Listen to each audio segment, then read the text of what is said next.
Batas na ang Expanded Solo Parents Welfare Act o Republic Act number 11861.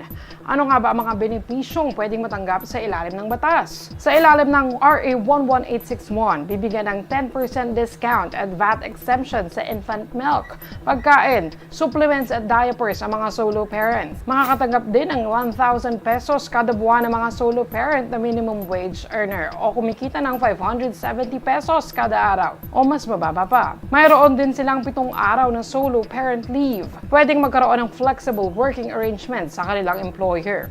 At makakuha ng scholarship ang solo parent at full scholarship naman para sa isang anak. Pero bago makakuha ng benepisyo, kailangan makipag-ugnayan ng solo parent sa Department of Social Welfare and Development o DSWD sa kanilang lugar para mabigyan ng solo parent ID. Kailangan din nilang matugunan ang kwalipikasyong ilalabas ng DepEd at TESDA. Kailangan mong magkaroon ng ID. Ngayon kasi may ID talaga no, na ina-avail ka. Pupunta ka sa municipal office at doon ka mag-ano ng ID, kukuha ng ID.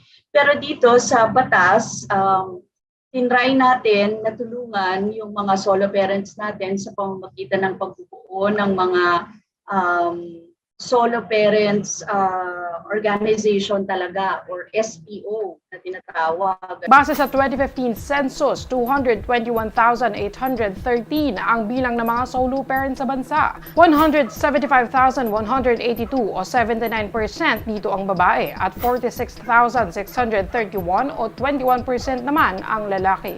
Naglapse into law o naging batas ang Expanded Solo Parents Welfare Act noong June 4, 2022. Kahit hindi ito nilagdaan ni Pangulong Rodrigo Duterte. Actually, tuwa tayo nung nalaman natin na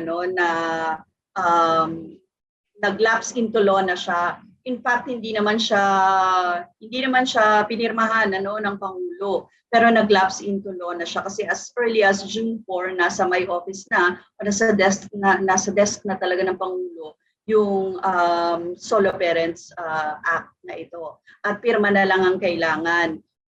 Apparently, hindi yun napirmahan at naglapse into law ito. Nevertheless, natutuwa tayo dahil yung pinaghirapan natin, hindi man nila nakuha yung buong buo dito sa kasalukuyang batas, meron pa tayong ilalaban na ilan pa ng mga kailangan na gusto nila. Pero the mere fact na nakapasa na ito bilang batas ngayon, malaking bagay po ito sa mga solo parents natin. Sa ilalim ng Article 6, Section 27 ng 1987 Constitution, ang isang panukala na pumasa sa Kongreso ay magiging ganap na batas kung hindi ito aaksyonan ng Pangulo 30 araw matapos itong matanggap. Mahalaga to ang ating Solo Parents Act dahil itong batas na ito makakatulong sa milyon na mga thousands and millions ng ating mga solo parents sa kasalukuyan.